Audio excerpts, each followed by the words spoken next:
Good evening. This is All India Radio and I am VC Pramod with the news at 9.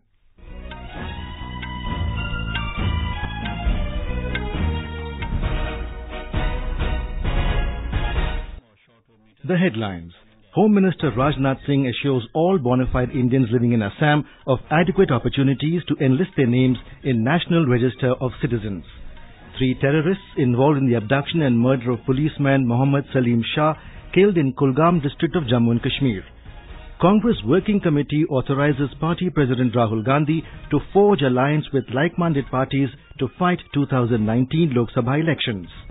Vice President M. Venkaiah Naidu urges young bureaucrats to take benefits of government schemes to poorest of the poor. In China, Typhoon Ampel hits Shanghai, causing massive disruption of air and rail traffic. And Indian shuttler Lakshya Sen clinches gold, winning the Asia Junior Championships in Jakarta. Home Minister Rajnath Singh today assured all bona fide Indians living in Assam of adequate opportunities to enlist their names in National Register of Citizens. In a statement issued in New Delhi today, Mr. Singh assured the people that there is no reason for panic or fear. The Home Minister said the central government wants to make it clear that the NRC to be published on the 30th of this month is only a draft, and after draft publication, adequate opportunity for claims and objections will be available to the citizens. Mr. Singh said every individual will get justice and be treated in a humane manner. He said that the NRC exercise is being carried out in a totally impartial, transparent and meticulous manner. It is being carried out as per the directions of the Supreme Court. NRC is a list of Assam's citizens which is being updated in accordance with the Assam Accord signed on the 15th of August 1985. In Jammu and Kashmir, 3 terrorists were killed in an encounter with security forces in Kulgam district this morning. Talking to reporters in Srinagar, DG of Police SP Vaid said the gunfight started after a joint unit of counter-terrorist security grid launched a cordon and search operation at Vani Mohalla Khudwani. He said they were involved in the abduction and killing of a trainee policeman, Mohammad Salim Shah, in the same district. इसमें एक Pakistani identify हुआ है मोहबिया, वो लश्कर तैयबा से ताल्लुक रखता था और बाकी 2 लोकल हैं. किसी सिविलियन को जख्म नहीं हुआ, किसी पुलिस और सिक्योरिटी फोर्सेस का कोई नुकसान नहीं हुआ. Meanwhile, security forces today apprehended an LET terrorist from Handwara area of Kupwara district. In another incident, security forces have launched search operation in Lolab Valley in the same district following a terrorist attack on an army patrol this morning. The Congress Working Committee CWC today unanimously authorized Party President Rahul Gandhi to forge an alliance with like-minded parties in the run-up to the 2019 Lok Sabha election. Briefing media in New Delhi, Congress spokesperson Randeep Surjewala said Mr. Gandhi will take decision on pre- and post-poll alliance, keeping in mind the party's ideology and its interests. Congress कार्य समिति ने श्री राहुल गांधी को अधिकृत किया कि वो निर्णय करें कि pre and post poll alliances के लिए in the run up to 2019 elections जो उचित निर्णय करना पड़े उसके लिए कांग्रेस कार्य समिति ने एक मत से उनको अधिकृत किया. Earlier, addressing the CWC, Rahul Gandhi asked the members to fight for the country's oppressed. He termed the new committee as an institution comprising experience and energy and a bridge that joins the past, present and the future. Reacting to CWC's decision on forming alliances, the BJP spokesperson Shobhit Patra said the Congress is ready to reduce itself to a regional party and its sole aim is to stop Prime Minister Narendra Modi and his development agenda. आज एक CWC की meeting में ये निर्णय लिया गया कि आवश्यकता पड़े तो ऐसे अलायंसेस बनाइए कि हम दूसरे नंबर में या तीसरी नंबर की पार्टी होगा तो भी चलेगा, मगर अलायंस बना के किसी प्रकार जो विकास की राजनीति चल रही है, जो विकास आगे बढ़ रहा है, मोदी जी को किसी भी कीमत पर रोकना है. In a nutshell, the Congress party said that today we declare ourselves as a new regional party. The Supreme Court has asked All India Institute of Medical Sciences, AIIMS, to formulate a national action plan to curb the growing menace of drug abuse in the country, including by school-going children, before the 7th of September. The court made it clear to the centre that no extension of time would be granted to the government and AIIMS in formulating the policy, as the issue is of national importance. India Inc. today welcomed the GST Council's decision to allow quarterly return filing for businesses with turnover of up to 5 crore rupees. It said the move will boost compliance. In a statement, the Confederation of All India Traders CAIT said the single-page return form to be filed quarterly for traders having turnover of up to 5 crore rupees is a bold step which will ease miseries of traders. In its meeting yesterday, the GST Council allowed businesses with turnover up to 5 crore rupees to file quarterly returns, a move which will benefit 93% of the GST registered taxpayers. This is All India Radio giving you the news. For quick news updates, follow us on Twitter at AIR News Alerts. Vice President M. Venkaiah Naidu has urged young IAS officers to take the benefits of government schemes to the poorest of the poor in the society. Addressing an event in New Delhi today, he said, as civil servants, the officers have an onerous role to play in the effective implementation of the public programs. Development means it should be inclusive. All sections of the people must feel that they are also part of the growth story. Sri Dindal Upadhyaya, Baba Saheb Ambedkar, Mahatma Gandhi all said we must follow the principle of Antyodaya. The Vice President said the government is guided by the objective of Sabka Saath, Sabka Vikas, and for this, good governance is an absolute imperative. In Odisha, the e-National Agriculture Market has enabled both the traders and farmers in creating a transparent platform through regulated market system. It facilitates maintaining quality of agricultural produce, infrastructural promotion, marketing, soil testing and use of modern technology. Here is a ground report from our Cuttack correspondent. In Odisha, 10 mandis have been opened in Bodjhala, Kantavanji, Kendupatna, Koraput, Kuchinda, Nabarangpur, Paralakhmundi, Rayagada, Sakigopal and Tikavali. A farmer of Adhikarigoda village under Umarkot block, Sabitri Jana says this scheme is helping in doubling profit. मैंने 10 एकड़ जमीन रबी में मक्का की खेती की थी। 258 quintal मक्का मैंने उत्पादन किया था और उसको इनाम ऑनलाइन व्यापार के जरिए प्रति क्विंटल 1200 रुपए के रेट में बेच के 3,06,000 रुपए की राशि मैंने अपने खाते में पाई। मंडी analyst Snehanjali Swami says the RMC works continuously to create consensus among farmers to enroll themselves in the project.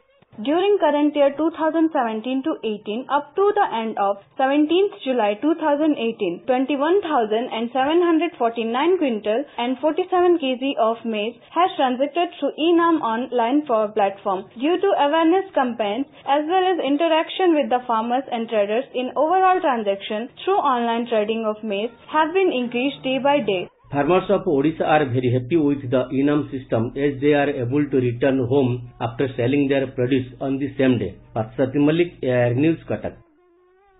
In Himachal Pradesh, an alert of heavy rain has been issued for 9 districts over the next 2 days. Our correspondent has filed this report. The Weather Department has issued an alert of heavy rain at isolated places of Bilaspur, Hamirpur, Una, Kangra, Mandi, Shimla, Solan, Chamba and Sirmaur districts. Chief Minister Jairam Thakur has instructed all district commissioners to remain vigilant and take necessary precautionary measures in view of weather warning. Intermittent rain is being experienced in various parts of the state today. Heavy rain occurred in parts of Mandi, Kangra and Sirmaur districts, disrupting normal life. Sanjeev Sundaryal, AIR News, Shimla. Heavy rain lashed parts of the national capital for the second consecutive day today. Waterlogging was reported in several places, causing traffic congestion. The Met Office has forecast generally cloudy sky with few spells of light and moderate rain tomorrow. In China, Typhoon Ampil hit Shanghai, causing massive disruption of air and rail traffic. The state broadcaster CCTV said more than 600 flights from the city's 2 airports were cancelled and high-speed rail services also impacted.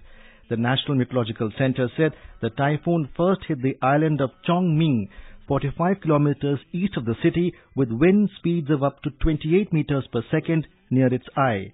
State news agency Xinhua reports that the city had already relocated 190,000 people from coastal areas by early morning today. The United Nations has warned that Asia-Pacific region is on track to meet only one of the 17 Sustainable Development Goals SDGs by the target year of 2030. Deputy Executive Secretary of the UN Economic and Social Commission for Asia and the Pacific, Kaveh Zahedi, told PTI in New Delhi that the only goal going to be met is on education. Though the region is lagging in all other parameters, Mr. Zahedi said India is making important contributions in clean energy. By 2022, India plans to produce 175 gigawatts of renewable energy. The rate of expansion in this sector in India is the highest in the world. Besides the area of clean energy, India is also investing heavily in the areas of education and healthcare. In the last few years, India has made significant progress in the area of poverty eradication. Kaveh Zahedi said that the global success in achieving the 2030 development agenda is highly reliant on India's performance. Since India is the fastest growing economy in the world body's faith in India in meeting the global goals is surely not misplaced. Anita Anand, News Desk. Afghan Vice President Abdul Rashid Dostum narrowly escaped a suicide bomb attack at Kabul airport as he returned home today from more than a year in exile in Turkey over allegations of torturing and abusing a political rival. Dostum had left the airport in a motorcade only minutes before the explosion. Interior Ministry spokesman Najib Danish said as many as 11 people were killed and 14 injured in the blast.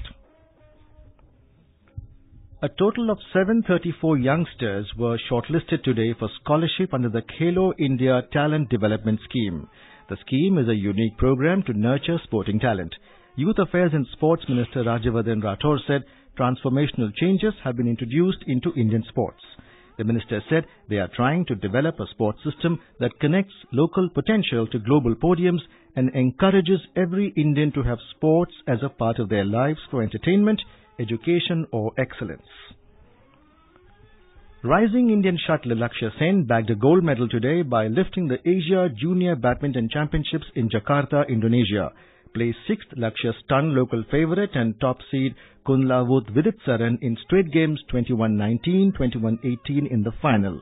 The 16-year-old had defeated China's second seed Li Shifeng and 4th place Ikshan Leonardo Emmanuel Rumbe of Indonesia en route to the summit clash.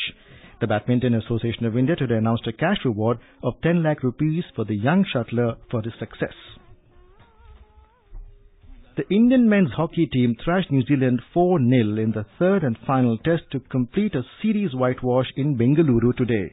The goals for India were scored by Rupinder Pal Singh, Surinder Kumar, Mandeep Singh and Akashdeep Singh. India won 8 medals in the 2-day Junior Asian Wrestling Championship which concluded in New Delhi today. The medals comprised 2 gold, 3 silver and as many bronze. Both the gold medals came today. The Indian Under-17 women's football team suffered 4th consecutive loss in the annual BRICS tournament today. China defeated India 2-1 in the last match in Johannesburg. Besides host South Africa, the tournament featured Brazil, Russia, India and China. This is the 3rd edition of the tournament which is being organized in South Africa. Prime Minister Narendra Modi will embark on a 5-day visit to Rwanda, Uganda and South Africa from tomorrow. Briefing media on the visit in New Delhi, Secretary Economic Relations in the External Affairs Ministry T.S. Tirumurti said in the first leg of his visit, Prime Minister Narendra Modi will reach Rwanda. In Iran, a magnitude 5.9 earthquake hit the western state today, injuring at least 25 people, hours after 2 quakes struck Hormozgan province in the south. State media said the 2 earlier earthquakes with magnitudes of 4.7 and 5.7 had damaged buildings in a few villages without causing casualties. And now, before we end the bulletin, the headlines once again. Home Minister Rajnath Singh assures all bona fide Indians living in Assam of adequate opportunities to enlist their names in National Register of Citizens. 3 terrorists involved in the abduction and murder of policeman Mohammad Salim Shah killed in Kulgam district of Jammu and Kashmir. Congress Working Committee authorizes Party President Rahul Gandhi to forge alliance with like-minded parties to fight the 2019 Lok Sabha elections. Vice President M. Venkaiah Naidu urges young bureaucrats to take benefits of government schemes to the poorest of the poor. In China, Typhoon Ampel hit Shanghai, causing massive disruption of air and rail traffic. And Indian shuttler Lakshya Sen clinches gold, winning the Asia Junior Championships in Jakarta. And that's all in the news at 9. Good night.